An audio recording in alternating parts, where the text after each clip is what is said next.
Here he is, Callum Dorsett. He's back.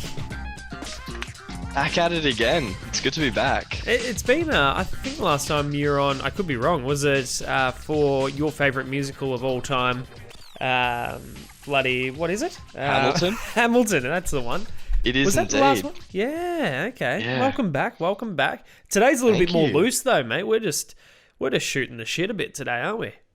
Yeah, well, last time I guess we went down a massive rabbit hole anyway. Yeah, we did. We got so off So- topic. We were talking Elvis at one point. I'm not sure how Hamilton Yeah. leads into Elvis, but yeah, no. Both music. Yeah, so I think today rabbit hole format was the better format for us to go. Now, straight off the bat, I got horrible hay fever. Do you struggle with hay fever? Yeah, it's been bad this year. I thought you'd be a hay fever guy. It's just, Thanks. yeah, I know. Sorry, but you know, you can spot them a mile away. When you're one of them, you can see them from a mile away. And It's so there's true, sympathy. There's sympathy towards fellow hay fever sufferers. I just, it's killing me Yeah. at the moment. Apparently it's been a really bad year. Apparently like the pollen count is up or something. Yeah, they So say like that. They just to throw make it a around- bit worse. Yeah, you know? they throw around those sort of trigger words like pollen count and asthmatics beware. It's like, oh god, Yeah. wow, I'm screwed on both fronts. So yeah, if you hear me a little sniffly, that's why I'm a little bit hay fevery today. Now, I'm the same. I had to take some Panadol before. I was like, I don't want to be sniffly. yeah, I know I've pumped the Zyrtec in, so we'll see if it manages to do anything for me. But mate, what's news? What's going on with you?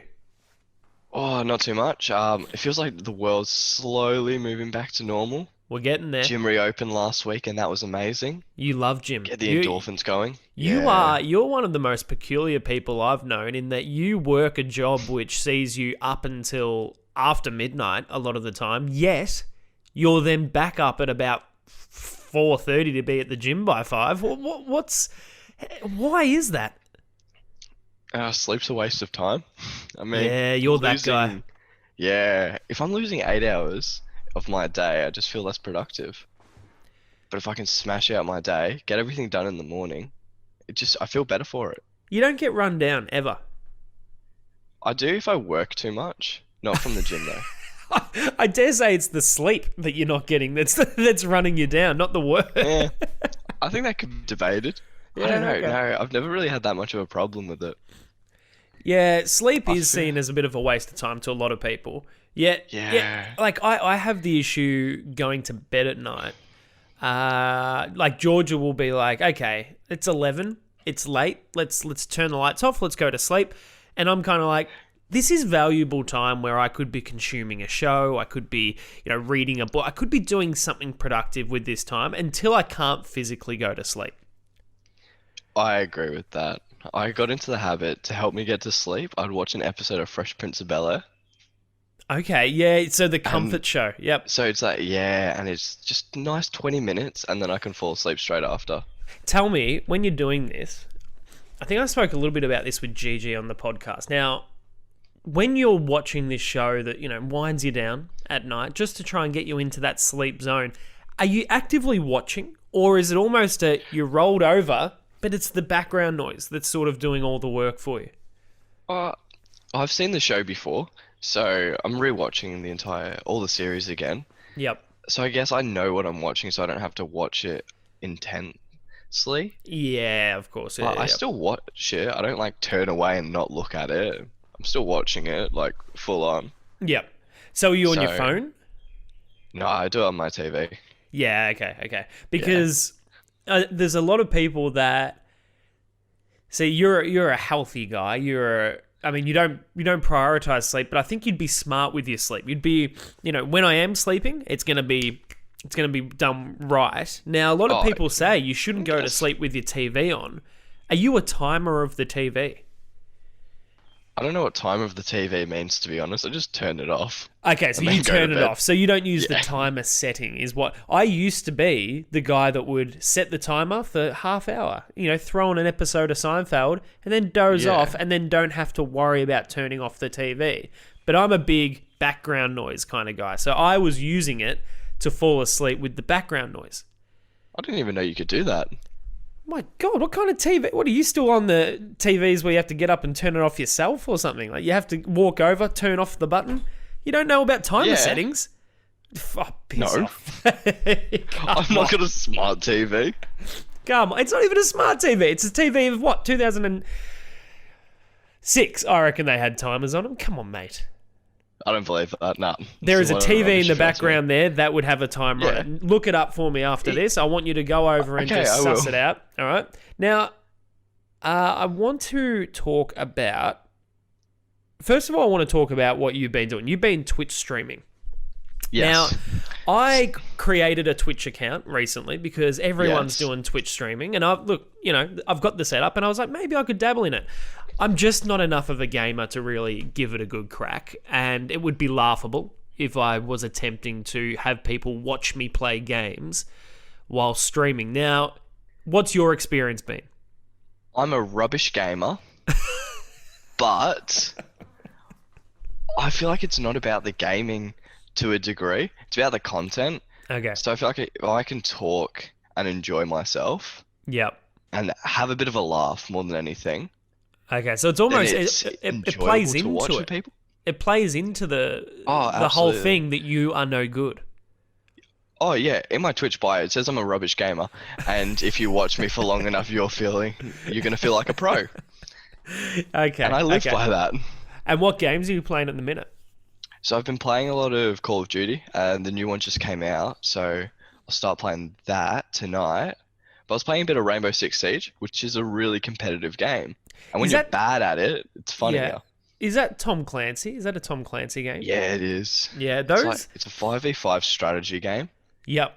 Okay, Drives that's me cool. Insane. And you just play online, or what's the Yeah. go? So I'm playing online. I've got a couple of friends who play it as well. So I Mhm. play with them. I'm like the worst in the team. Now, are they also streaming with you or not?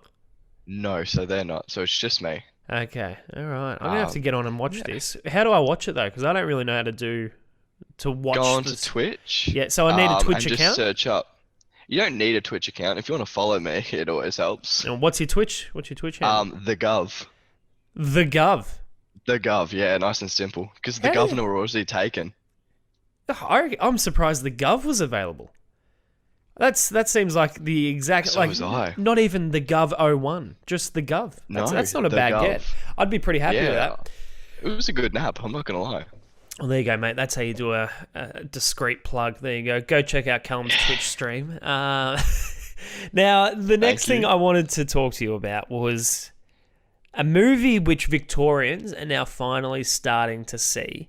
And it's one that's, I mean, the argument can be made, not many people in the world have seen this. In comparison to what could normally see a film of this scale, Christopher Nolan's Tenet. Yes. Oh, what a movie. What a movie. Okay, because I'm It- hearing some very mixed things at the minute, a lot of which lean on the side of a little more negative than they are positive.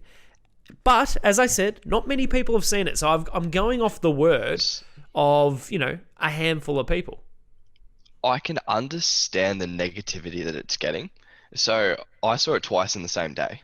Just to set this up, hang on one sec. I haven't seen this. I have not seen it yet.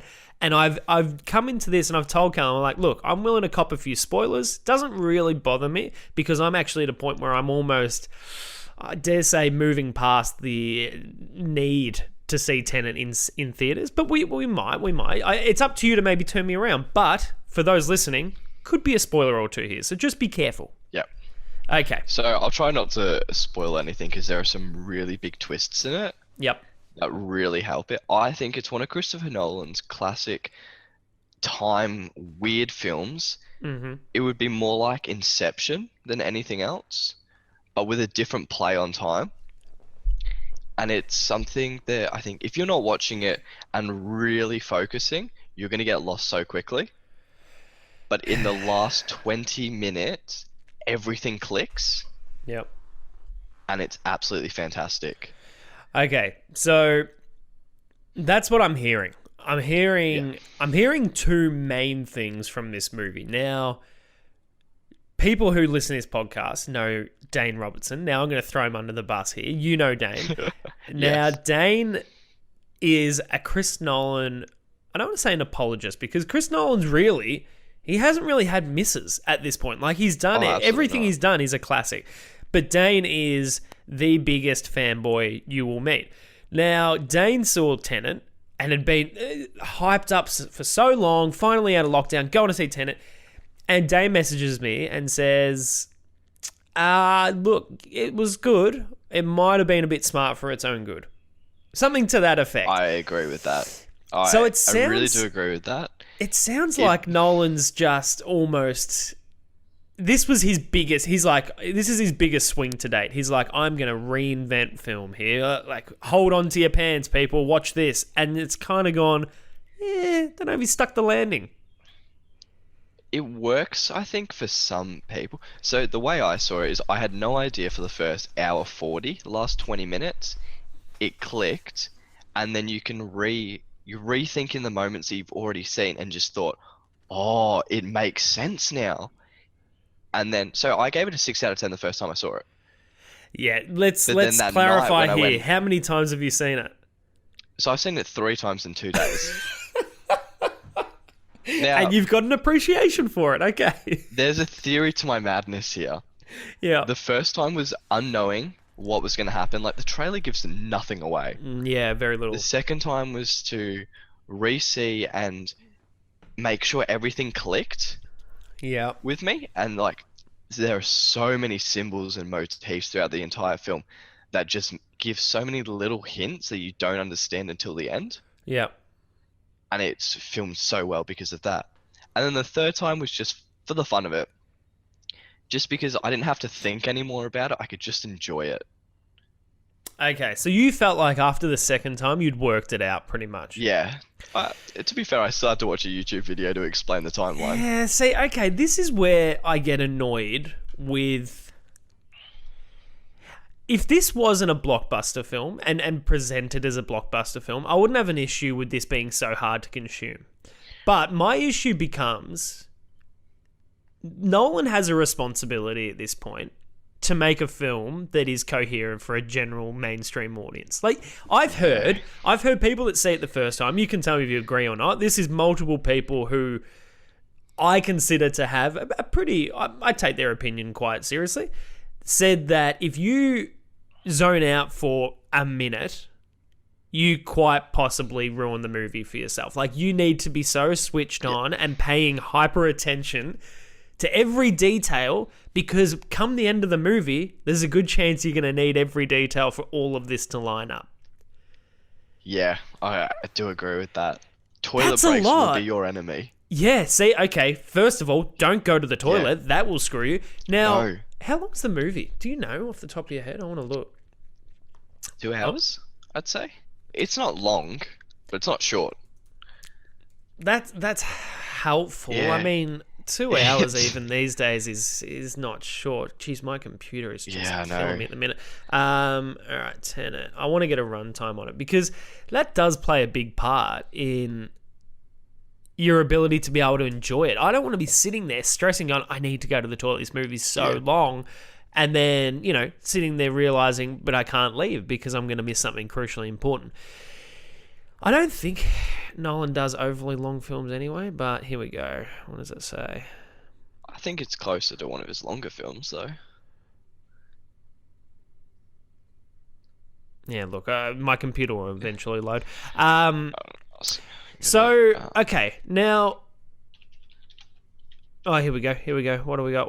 Oh, it's 2.5 hours. Get stuffed. Oh, okay. That was close. Far out. Yeah, give or take half an hour. And can we just point out, that doesn't include previews. So if you're going into a movie, I can guarantee you Hoyts, Village, Nova, they're all putting on minimum 20 minutes of previews for this. They're trying to make back the money they've lost in COVID. Those ads are getting slapped on the front. Now, that is like... To be fair, there weren't many ads when I went to see it. Really? Maybe no one's paying for ads at the minute. Maybe everyone's going, no one's in the cinemas. Why would I pay for ad spots? That would make sense. But that's because I think it was because there was no trailers as well. I don't think I saw a single trailer before. Yeah. Yeah, true. I guess they don't know. You think trailers are 50% of that ad time. Yeah, okay. And I don't think there was a single one. All right, so I guess the message here is if you're going to see Tenet, see it ASAP because there might not be many previews on it. Yeah. 2.5 though, man, that is a long Eh, time to have to pay attention to a movie and just absorb it all. I yeah. struggle to You've got to absorb. be a sponge. Yeah, that's probably one of the biggest issues I have. Again, I haven't seen this, so I'm criticizing from the outside and probably helping myself in the process. I'm going to lower my expectations and I might enjoy it. But I rarely walk out of a movie being able to tell you what happened the whole way through. It's usually, that night or the day after or, a couple of days later, you're like, Yeah. oh yeah, remember that bit in that movie? That was really good. I'm that guy. So think- this Nolan film sounds like a nightmare for me. So I think the best part about that, so you watch the movie twice in the same sitting, because you're watching it one time you're going forwards in time, the second time you go Okay. backwards. So you're revisiting key scenes. So it's putting it Yeah. back in there. You're getting a second dose to try and make sure it's in there nice and clear. Okay. Yeah, so That's interesting. and I think that's one of the best scenes in the entire movie is this perfectly choreographed fight scene where Yep. you've got your protagonist going forwards and then the other combatant going backwards.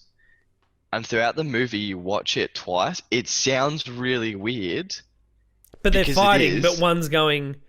Oh, so they're going but like one's that going forwards in time, the other one's going backwards in time while they're fighting. while they're fighting. So you've got these great moments where there's a great scene where one of the characters is crawling on the floor, but from one perspective he's crawling up the hallway, the other perspective he's crawling down the hallway, Okay. and it seems really weird until you watch it. So is it a movie about time streams? Is that what you're saying? Is that what you mean by that? Like they're on separate time Yeah. streams, but they're overlapping in order to be able to interact, or like It's the same time stream.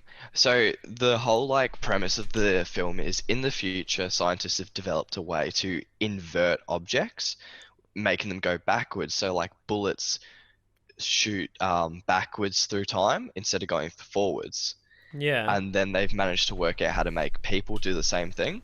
yep, So you're still running along the same sort of time. So you age the same, but you just Okay. move backwards in the moment.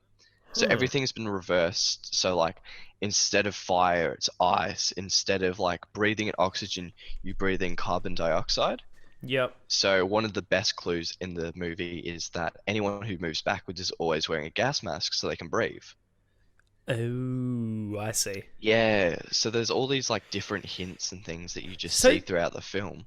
Do you only come to learn all this at the end? Like between the start and the end, is it all just you needing to work that out yourself and it's clarified at the end, or is it known from the outset, okay, there's people like they're the rules that are within this movie?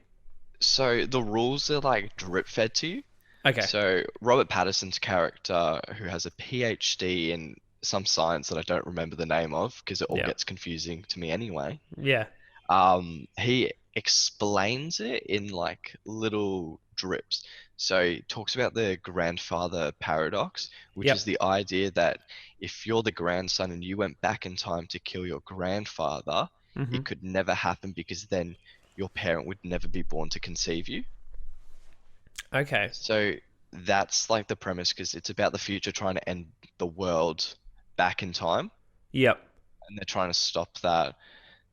It confusing, but it's like Yeah. they drip feed the information to you slowly. So about halfway through the film, you learn how like the actual inversion works. Yep. Okay. But they try and explain it at the beginning of the movie as well, but not in as much detail. Yep. So Yeah, look, I guess like even so my main thing is when you finish the movie, right? That when you finished it the first time, did you understand what happened or not? yes and no. So Okay, yes, so I there was- understood it. Yeah, there was question marks still, but you were like, Yeah. I get what happened, but I don't quite get how we got there. Was it that sort of a setup? Yeah, I guess so. Like, it made sense at the end, when like Christopher Nolan just tied that bow onto the film, Yep. but there were still parts of it that you just couldn't remember how it played into it. So I thought when I first watched it, there was a bit of like an error in, I don't know if it was the shooting or the writing, but I felt like there was an error in the way it was explained because it didn't make sense the Yep. first time watching it.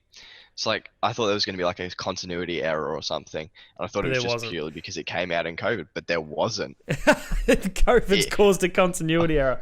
Yeah. Yeah, that's what I genuinely thought. I thought like in the editing room, Christopher Nolan missed something. He was off his It's game. a stressful time. It's a stressful time. Yeah. Oh What- no, Christopher Nolan was on form. Yeah, no, he And, would yeah. he wouldn't compromise that. Absolutely not. Yeah. But okay, tell me this though. All right, so all the facts of the movie aside, and what your understanding was, what was it that? I guess what I'm trying to say is, no matter who you are, it sounds like this is a movie that you'll have to watch twice. Okay, like Yeah. for most people, the average punter, they're gonna have to watch this twice to have a good understanding of it, and that's not the worst thing. Let's be honest. I reckon I had to watch Inception more than once before I felt like, okay, I actually think I know what's happening here. That's a film I don't understand. Even then, I I've still only don't seen it once. quite but get yeah. that. So like that's a good example of a film that's considered a classic that a lot of people Another still don't Christopher understand. Nolan film. It is a Christopher Nolan film. Now, what I want to understand is, being somebody that watched it and then you got to the end, you're like, yeah, I get it, I think, but there's a few things I've got an issue with. What made it you go, I need to watch this again straight away, compared to, that movie's, it obviously wasn't as good as what I thought it was going to be, and you know what, that's a bit annoying that I wasn't able to get it. Obviously just not that good of a movie. What is it that changes those two perceptions of how to receive it? I saw it with Frank, and Frank did not like the movie. Okay, Frank, another mate of ours, yeah. He hated it Yeah, for the so- for that reason, because he was frustrated with I think it. it was for the reason because he didn't know what was happening. So there were times in the movie he would be leaning over and he was like, I don't get this. And I was like, neither do I, man. You're like, mate, shut up. We're all holding on for dear life here. Yep. Oh, yeah. But I think afterwards it annoyed me that I didn't understand it. Yeah. And it bugged me just that little bit. I was like, I know I could get this because Okay. I understood it kind of at the end. So I was like, no, I'm going to go back tonight and I'm going to watch it. Yep. And it just played into me. I had no power at home, so I couldn't charge my phone for my alarm in the morning.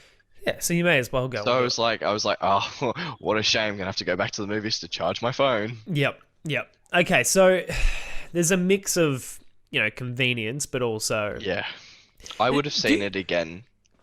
Do you reckon regardless. had you known that everyone, majority of people that have seen Tenet don't understand it, if you'd known that Yeah. going in and then you came out feeling that same way, would that have just made you go, okay, this just isn't a good movie? I don't think so. Or I is think there this determination to understand it? It's like, I want to get this. I think it was the determination, but one, I really do like Christopher Nolan's films. Yeah. And I can't think of a single film that I would say, in his way, if you didn't go back and watch it, you still wouldn't understand it. Because he leaves so many clues. Yeah. Like you said with Inception, it was the determination to rewatch it. You understand it a little bit more, but not completely. Mm-hmm. Because again, 2.5 hours of just Yeah. pure having to remember something is hard work. Yeah. So Yeah, I think you're right. I think there is this trust in all of us Yeah. that go, that's obviously on me that I didn't understand that. That wouldn't be Chris. Chris wouldn't do that. I'm going to have to... Chris would never do that to me. I owe it to him to go and pay another $20 and then go and see... I mean, you don't have to do that, but go and see it again. And I get that. I get that there is this... He's probably earned this trust a little bit in an audience now where they go, he's one of the great movie makers. Like, same with Spielberg. Like, you go to see a Spielberg movie, you know it's going to be well made. You know it's not going to be bad. So... I probably would be the same. If I came out like you, I'd be like, God, that's annoying. I'm going to have to sit through another 2.5 hours to see if I can understand that again, because clearly I'm just not up to scratch here, not Nolan. I think... Okay, so I've just noticed the Pulp Fiction poster in the background. So that makes me think Quentin Tarantino doesn't make dumb films. His films are quite smart, and you have to be switched on again for those. Yeah. Yeah, a different switched Different on, way, but 100% you're right. And you also know going in, I think that same rule applies as if you don't get it or you don't like it, you're like, okay, I'm going to be in the minority here because this person makes good movies. People love this person. Yeah. I think Christopher Nolan is the same sort of category. The best directors make the movies that can be really hard to understand the first time. Yeah. And I think that's what plays into them being so great, is because they think of all the plot holes that could be if they're not on their like A game when filming it, but they always fill them.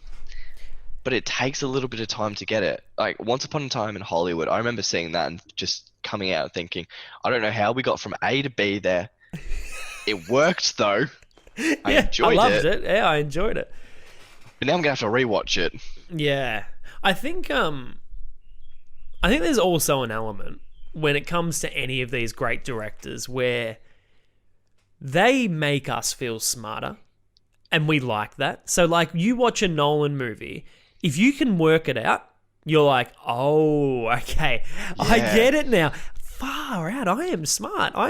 You almost feel a bit better. You watch a Tarantino movie and you're keeping up with that fast-paced lingo. You're keeping up with like all the jumping and cutting, and you're like, I see where this is going. You start playing it out in your mind. You're like, oh, I think I know what's going to happen. Then it happens. You're like, oh, I could make these movies. If you're able to keep up with these directors that are reinventing movies in a lot of ways, you almost feel like you're on a higher knowledge and superiority level when it comes to You got a movie. that 200 IQ. You feel like you're a bit. You feel like you're a bit. More in touch with movies. You feel like you know movies. Yeah. So I think those people like you, me, Dane, like a few people that have been on this podcast, we like to think we know movies. We like to think we're a bit of a connoisseur of film. So if we're able to keep up, I think that's what we're after. We want Nolan to make us feel smart, but when he makes us feel dumb, like it sounds like Tenet's doing, it's so frustrating. Yeah, I do agree with that. I think it's great because some of the greatest directors have one risky film. Yeah. One film that's either going to be a real hit or miss, but they're putting all their tricks into it. Mm-hmm. And Tenet was Christopher Nolan's hit or miss. I'm going to throw everything into it that I can. Yeah. And let's see what we get. Not to mention, he called some great casting in for cameos.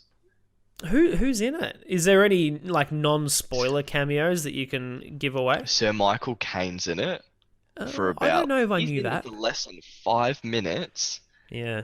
And he's just playing Michael Caine, and it's so good. It's what you can do when you're Chris Nolan. You just call on all these great actors. What was Robert Pattinson like? Enjoyable? Fantastic. Yeah, I love it.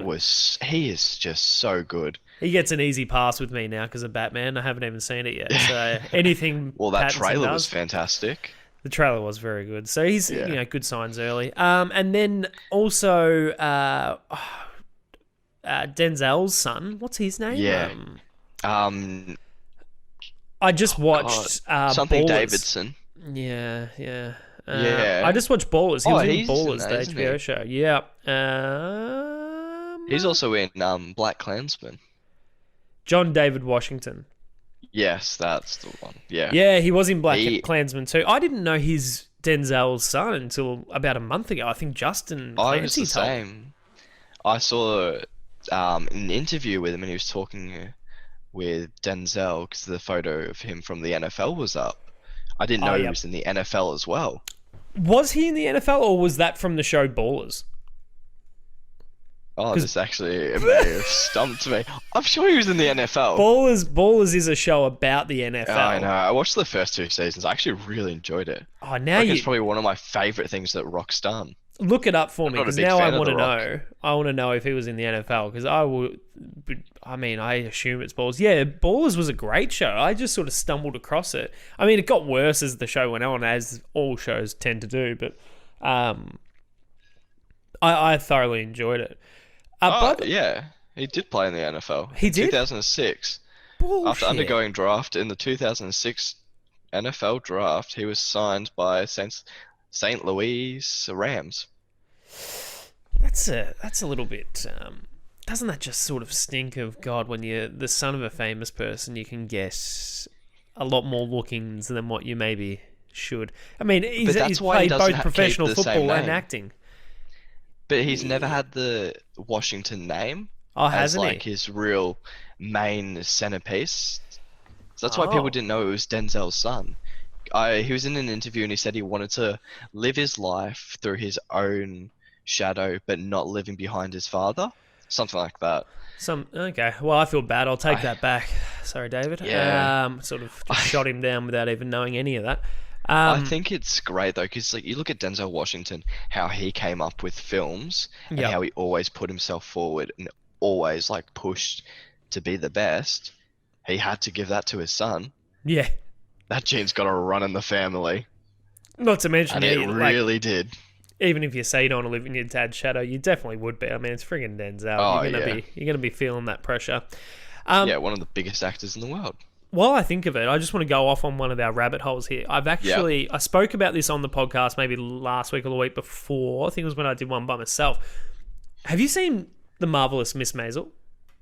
No, I've never even heard the name. Callum, I've got a show for you. This is peak Callum Dorsett. This is set in the 50s. I want to say 50s, could be 60s. I think 50s. New York, and so it's set around the daughter of two wealthy parents, and she is married with two kids, and then her marriage breaks up, and then she falls down this path of the stand-up comedy route in the 1950s as a female. Now, very unusual back in that era, especially to have a woman on stage talking so openly and freely about her life. Very, very scandalous, but it is fantastic, this show. It's marvelous, if I do say, if I dare use that word. I've recommended it to about 3 people, and all of them are now hooked on it. The main actress who plays Miss Maisel is just captivating. This girl, first of all, stunning. Like, I watch it with Georgia and we've both got a crush on her. Secondly, the fashion, the 1950s fashion, Callum. This is where you come in and you would be like, I am digging everything. All the guys are in suits, or, the shirts with the collars, rolled up sleeves, slacks. Like, everyone's looking $1 million. Nightclubs in the 1950s, like dive clubs where there's stand-up comedy. You've got Lenny Bruce up on stage doing stand-up, who's one of the great classic stand-up comedians. It's New York in the 50s, and it's magical. Does it play into that sort of noir timeline?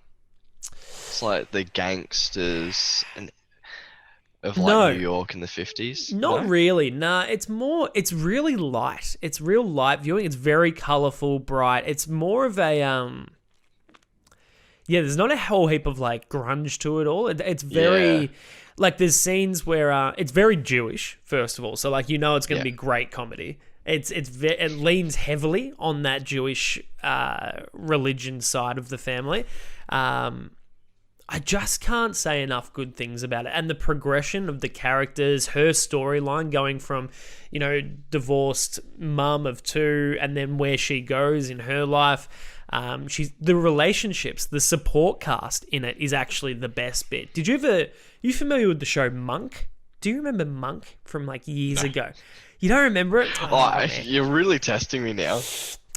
The guy from Monk, anyone listening that remembers Monk, the guy that played Monk, he's the dad to Miss Maisel, and he is amazing. It's such a good support cast. If you've got Amazon Prime, go and watch Miss Maisel, all right? I want you to go and try it because I think you will really enjoy it. It screams Callum Dorsett, okay? I will let you know as soon as I watch it. I'll probably watch it Thursday. I got all day off. So beautiful.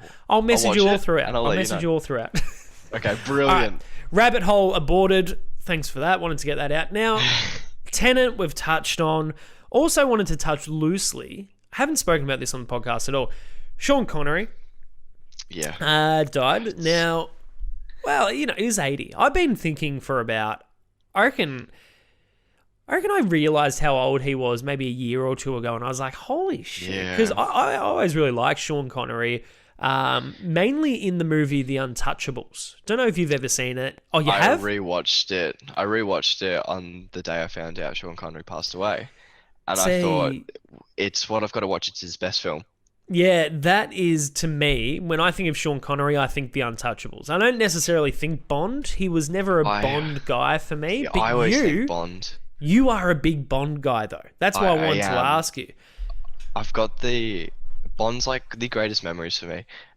Anytime like mum was out like having a girls' night or something, Dad and I would watch a Bond film. Yep. And I just remember watching them all, thinking these are the most fantastic films. Like even the old ones, they aged so well. So even Connery, one of the best Bonds. Okay. One of the best Bonds. Daniel Craig will always be my Bond, but Sean Connery is Bond. That's just who he is. Yeah, you sort of and even rewatching those classic Bond films, you just think, wow, that's who James Bond is. Yeah, no, he definitely looked the part of Bond, that's for sure. Yeah, and it's just one of those things, like, an actor can really make or break a role for the future, and I think you're going to see it more in, like, those Marvel films now. Like, everyone says Robert Downey Jr. is Iron Man. That was Sean Connery. Yeah. Sean Connery was and always will be James Bond. Isn't it funny, though, where that hasn't necessarily carried across into all franchise films? So I was thinking about this because what I saw was, and I think I knew this, but I'd maybe forgotten over the years, Sean Connery played Bond, then handed it over to, who was the second Bond? Roger Moore. Yes. Thank God I got that. I thought I was throwing to you there because I assumed you would have known. But then Connery came back. He came back for Never Say Never. Was it just a one shot that he came back for? Oh my God. I'm trying to remember if it's, who was in Never Say Never? Because I know one of the James Bond actors came back for Never Say Never, and it was after George Lazenby said he only did the one film. Oh, okay. So maybe it went. Maybe it's not. Get it up, because I want to better understand. Sean Connery was in Never Say Never, and they named it after him saying he would never return for a James Bond film. Oh, okay. And they had a dropout of the actor. I think it was George Lazenby, because he only ever did the one James Bond, Her Majesty's Secret Service. Okay, this might test your knowledge, but I want to ask the question. So with the Bonds, though, I always was under the impression that all of the Bonds were named after the books, and so they all were like. That's why we've had 2 Casino Royales, correct? Like Casino Royale was a reboot. The first one was the first James Bond before Dr. No. I think it was a comedy. It wasn't meant to be a start of something amazing. Yep. That would last 27 films now. Yeah, something like that. A lot. Yeah. Yeah, okay, it's more reboots than anything else. But then you've just said that one of them was just a Never Say Never, and that was, we're naming it after the fact that he said he'd never be back. He would never come back. Okay, so there has been some movies that were not named after books. Okay. Yeah, so... Yeah, I'm not sure all of them were named after books. A lot of them are, I think, especially in the later ones. Yep. I've never read any of the books. Reading's not my forte. Yep. So... I'm not 100% sure on the whole lore behind it. Yeah. I don't think there is a great deal. I think the movies are far more... it's not like Twilight or Harry Potter, where the books are considered just the books religion. Are the lore, yeah. Yeah.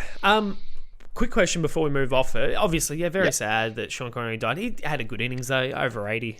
Or 80, exactly.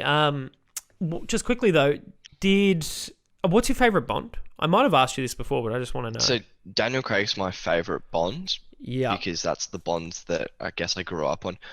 I always have the memories. Mum and Dad and I would go see all like the Bond films in gold class. Tradition. So tradition. So kind of glad that it's being pushed back now till April next year. Yep. Okay, so you can get into gold class. Keep that tradition. Yeah. Yeah. So, which Bond now. Which Bond movie? Casino Royale, the Daniel Craig one. Yeah, I think it's my favourite. Have you seen License to Kill? Have you seen License to Kill? Yes. With Timothy Dalton? Yeah. That was always maybe my favourite growing up. I don't know why. I was always more of a Pierce Brosnan Bond, but I think I stumbled across License to Kill at like Blockbuster, and it was old back then. Oh, yeah. But I watched it. I was like, this is a friggin' cool movie. This was really good. Yeah. Yeah, so they do kind of hold up. I think because they are quite simple, the movies. There's not a great deal of CG effects and stuff or, special effects back then. They hold up all right. Yeah. I think that plays into them as well, especially like the whole Bond fantasy. I think that's the one thing I do miss about the James Bond films now with Daniel Craig is they don't have the gadgets.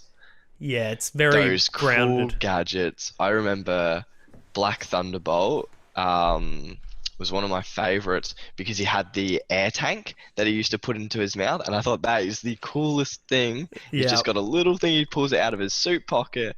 That is James Bond. And I agree. Yeah, the watch. The watch was a real thing. I agree that... I mean, look at Get Smart. A lot of the argument is Get Smart. There's a lot of crossover between it almost being parody of Bond. Now... Is it a spoof? I don't know if it is a direct, but I think especially when you look at the Steve Carell reboot, the movie, there's a lot of crossover that you can point to.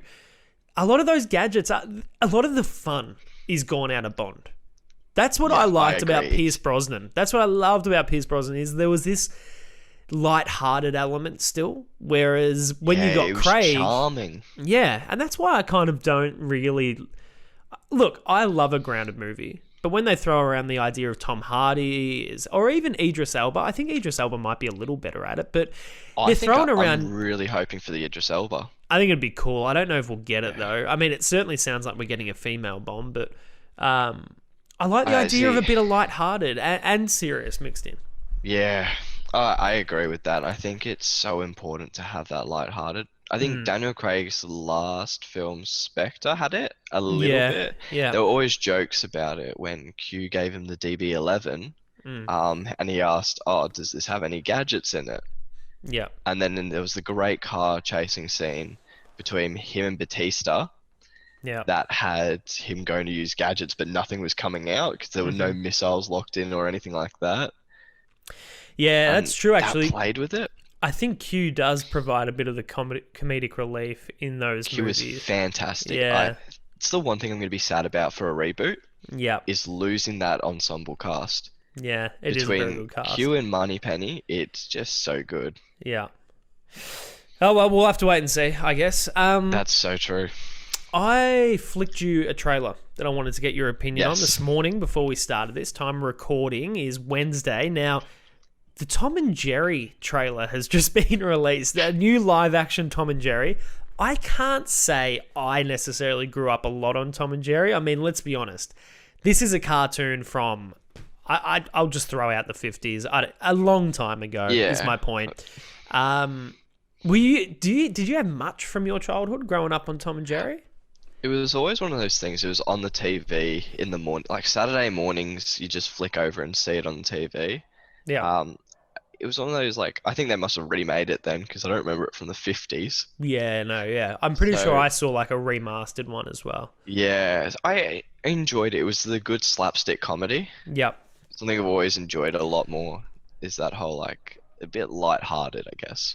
Well, that's what this new movie really does look like, doesn't it? When I first watched it, I wasn't sure how I felt purely based on the animation being in a live action as well. I was like, oh, I'd love it just to be a cartoon. It's like when they did SpongeBob, the live action. I was like, really?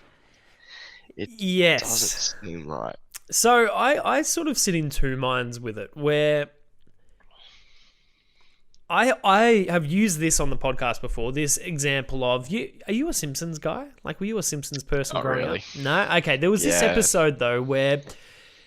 And it always really, like, it was too contrasty for me. I never liked it. Homer gets sucked into this portal thing and ends up in our world, like the 3D world, and he's just walking around amongst humans. And I was always like, ugh, it doesn't look right. It looks a bit... It's making me feel uneasy.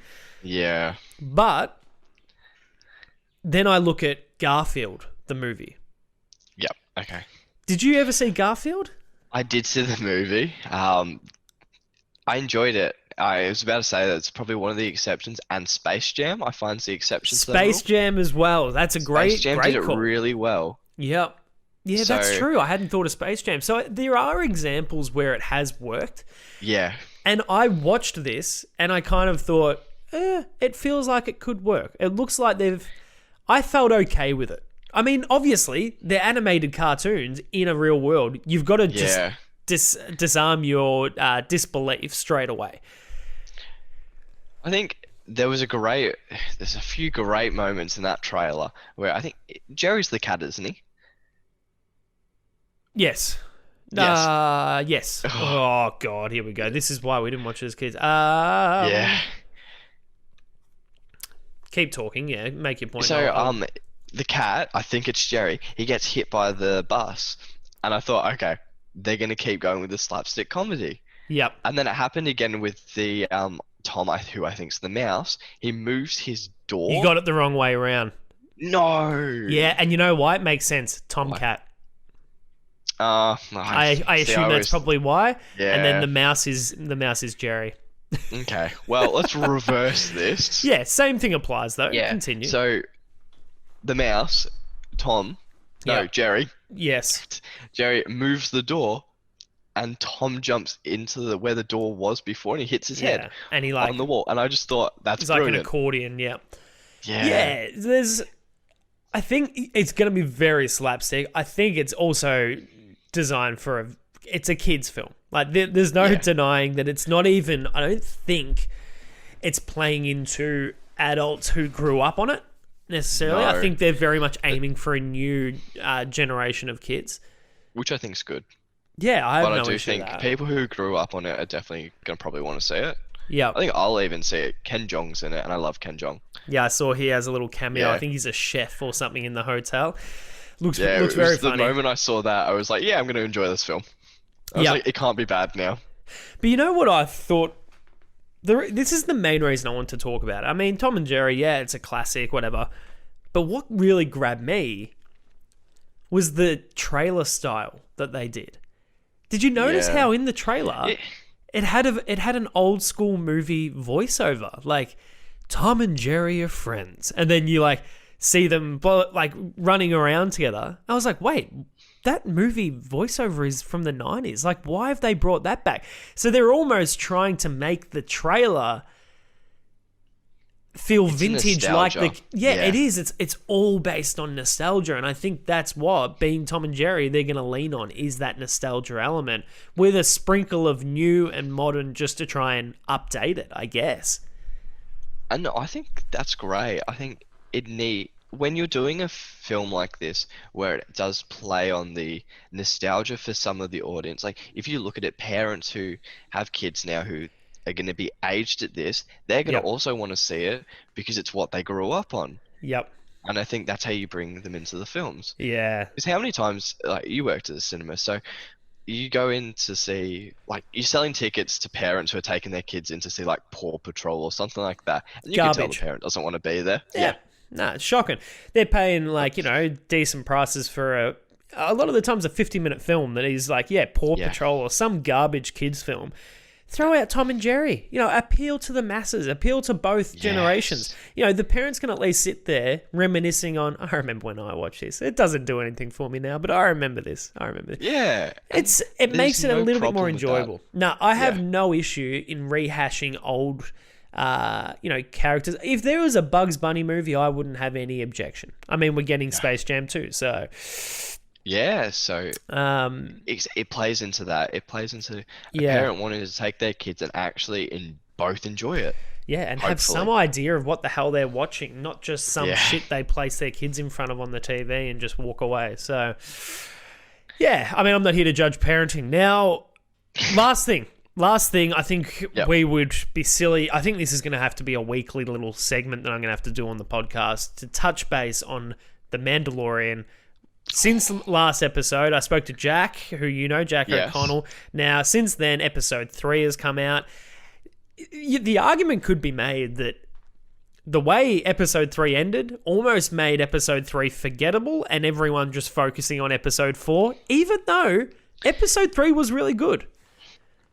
I think so. Episode 3. I remember Spoilers before you will be even here, watched people. it. Yes. Spoilers will be here. Go on.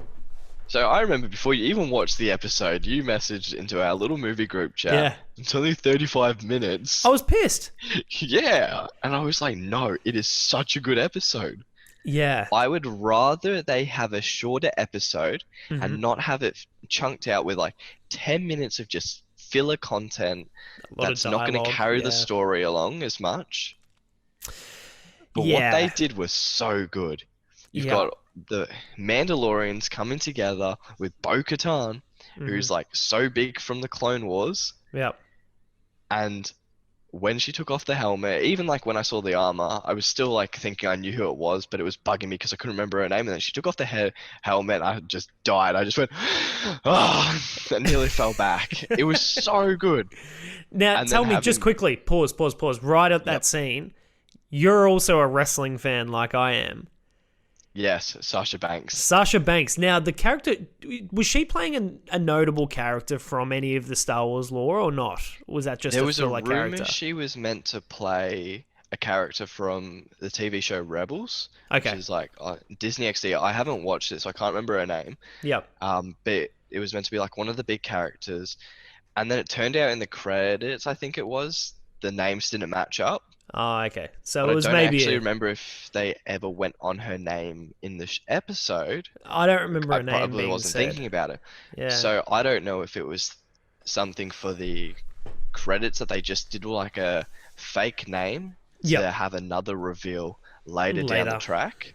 I mean, I wouldn't be surprised, but yeah, that's fine. More just knowing that you're a wrestling fan, I thought I'd ask. But yeah, so the whole episode, you're right, it was incredibly fun, and it kind of felt like the first time, and I could very well be wrong, maybe I'm forgetting something from season 1, but it felt like the first time the Empire, like it felt like that was the first real interaction Mando had directly with being on a ship where there's stormtroopers, and I know that season 1 there was stormtroopers that showed up. Yeah.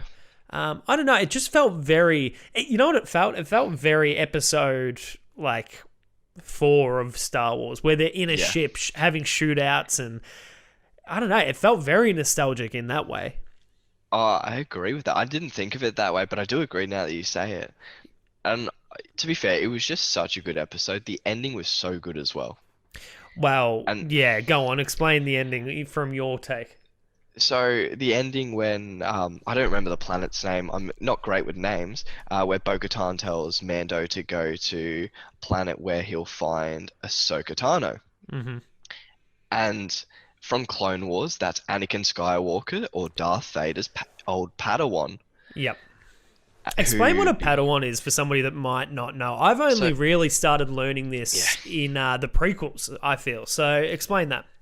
So a Padawan's like a mentoree, and then you've got your Jedi Knight or Jedi Master, who's your mentor, who's teaching you the ways of the Force and all that. And it was big in the Jedi era with the Clone Wars, where they were training up, because they were generals at the time. Yeah. In this army, so they're training and teaching like the laws of like the Jedi and all the philosophies and things like that. But like Anakin obviously did things a little bit differently because he was a bit of a rogue. Bit rogue, yeah. Yeah. When he becomes Darth Vader, so yes, obviously. Well, was he wrong though? Wow. He brought balance to the Force. The same shit can be said about Thanos, mate. Yeah. He did right, but yeah, a little bit more morbid. Yeah, so he has to go and find Ahsoka. So yeah, which I think plays into so many more like ideas, because in Rebels, Ahsoka finds out that Anakin's turned to Darth Vader, and that's like a big emotional pull for the show. But now she's going to find out that Anakin's dead. Because is that a spoiler now? Because it's been out for a very long time. Darth Vader's dead. No. I was more so just trying to, because I've only just started watching Clone Wars, and I'm only just getting introduced to her and getting an understanding. I said the other day, God, she's one of the most annoying characters. I don't like her. And then Justin and Mitch were both like, nah. Season 1, it's not good, but then her character develops. You'll love it. Okay, that's fine. So I guess, so your point is that you think is the understanding that she might not even know that, one, Vader's dead, but two, that surely the whole universe, the galaxy knows that Vader's dead. I think the galaxy know the Empire's fallen, but that doesn't necessarily mean he's dead. I mean, Emperor Palpatine wasn't really dead. He just got cloned. Does anyone really stay dead in Star Wars? No. Yeah, we're learning that. Okay, so that's true. So you think a reveal here might be that she finds out about Anakin being dead? I don't know if it'll be finding out. I think she may know, but I think we'll get to see her reaction to it. Her reaction and what she thinks of it all. Yeah. Yeah, and I think that's going to be such a big play, especially for the Clone Wars. I don't want to spoil the Clone Wars now for you, but later seasons, Ahsoka is the best character in the show. Yeah, I've heard. Yeah, and it's because of her relationship with Anakin. Yeah. It's just so good. Tell me, so Disney there was a conference call with like investors and stuff last week or maybe the week before. Yeah. And there's talk of more TV shows for Disney Plus through the Star Wars realm. Yeah. And there's speculation about what that could be. Now, I can't help but think, and there's a lot of people that think the same, that naturally, if you're introducing Ahsoka now, it feels natural where they've got a hit show in Mandalorian. They're going to want to spin characters off out of that universe, which is what they've said. They want to use Mandalorian as the spin-off for characters. It feels natural that we might get a live-action Ahsoka show. Would you think that is worthy with the progression she's already had in a show like Clone Wars? Is it worth doing a live-action to try and appeal to more general viewers? So I'm going to say yes and no.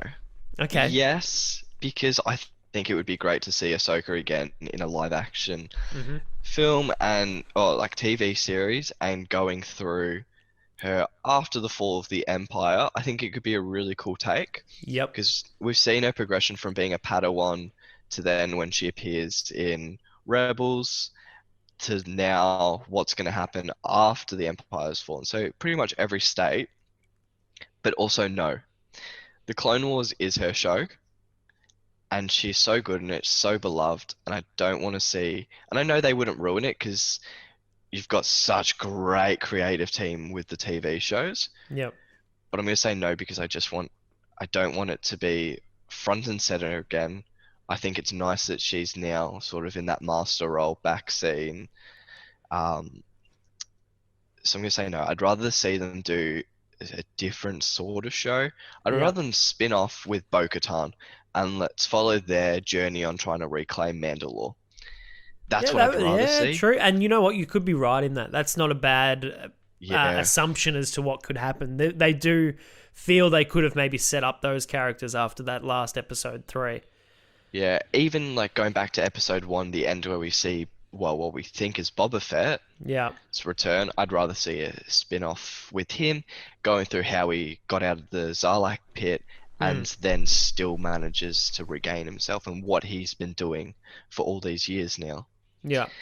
So I think I can understand why they do it, but I don't want to see it. But I do. Just a question on Ahsoka. Yeah.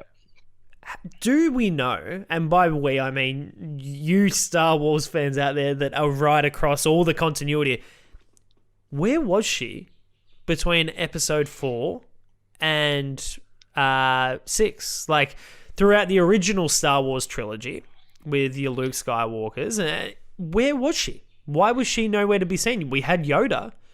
So, I obviously know that Ahsoka wasn't a relevant character when those movies were made, but has it since been explained through any of the lore where was she? Why was she not around? It's been explained. It's probably a better question for Justin or Jack than me. I haven't watched the Rebels TV show. I know Rebels might go into it. Rebels, I never got into it because Clone Wars was like targeted kids to begin with, but Rebels is really targeted at kids and Star Wars fans. Yeah. So I never got into it. Watched the first couple of episodes. I don't know, just never finished it. but I think it's explained then, or it's explained what path she takes.